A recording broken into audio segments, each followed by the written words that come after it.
Happy almost Thanksgiving, everyone. Welcome, welcome, welcome. It is that time of year, and it is not a surprise that a couple people can't join us tonight because they are so busy getting ready for the holiday, running kids around and doing all kinds of other things.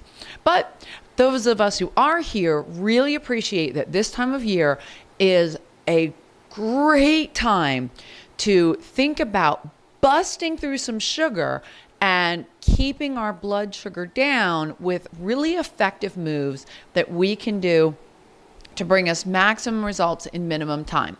Last week we did our high intensity T-TAP, our HIT series, and we managed to do 3 short workouts that anybody can get independently, or you can string them all together for basically a full hour of workouts. Tonight, we're going to focus on busting through some sugar. This is absolutely one of my favorite workouts that I first created, and it does 2 major things. It helps us love our lats, these muscles on the back that really help lower blood sugar very effectively and efficiently.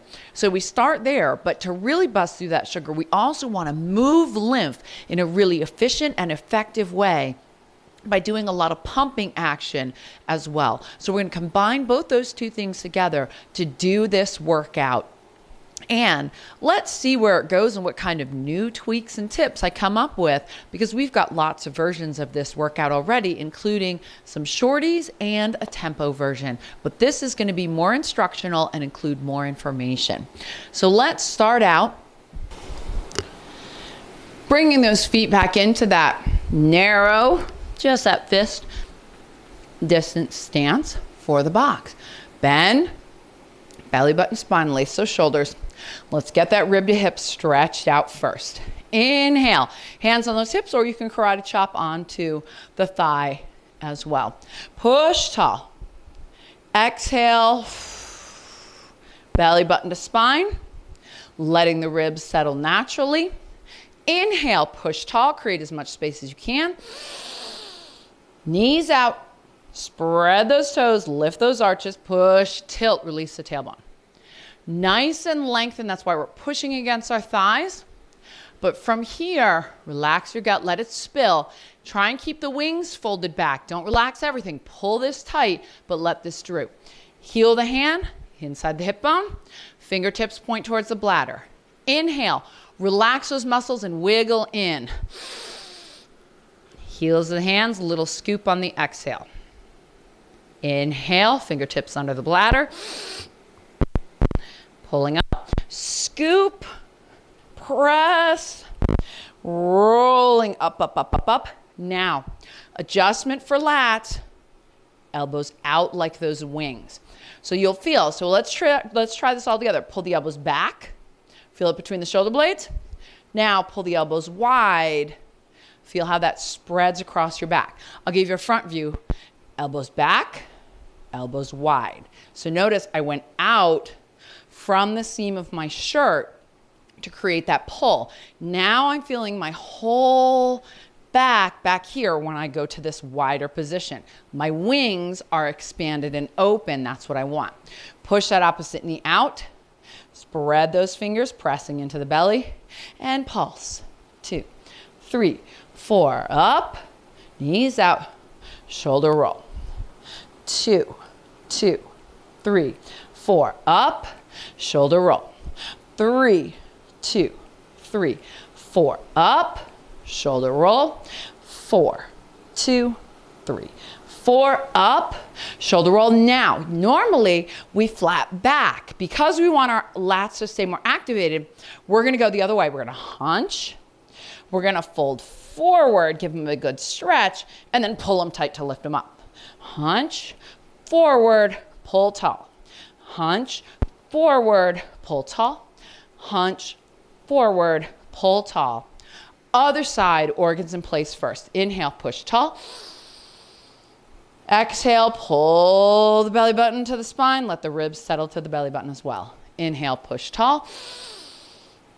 Knees out, arches up. Exhale, tilt. Heels of the hands, inhale, press in. Scooping, little tuck on your exhale. Inhale, fingertips under the bladder. pull up, scoop, roll, ribs tall, wide wings. Other side, here we go. Pulse, 2, 3, 4, up. Remember those pulses are good for length. 2, 2, 3, 4, up. Number 2, 3, 2, 3, 4, up. Number 3, and 4, 2, 3, 4, up. Shoulder roll. And again, hunch, stretch the wings, pull them tight. Hunch, stretch, tight. Hunch, stretch, tight. Hunch, stretch, tight. Just those hands. And instead of clap out, we're going to shake those W's and we're going to shimmy those legs. Remember, running really fast with those heels, letting everything shake. I'm letting you hear my voice make that sound because my whole body is vibrating. Remember, vibrations and shaking like this is also really, really, really good for moving the lymphs. So if you pause, we did it for a little extra time, you may feel that tingling and that warmth. Another great way to, and maybe more fun than clap and kick out, move that lymph. Grab some water. Nice job. Any questions about our SugarBusters? No, I could actually feel the effect. I am hot right now.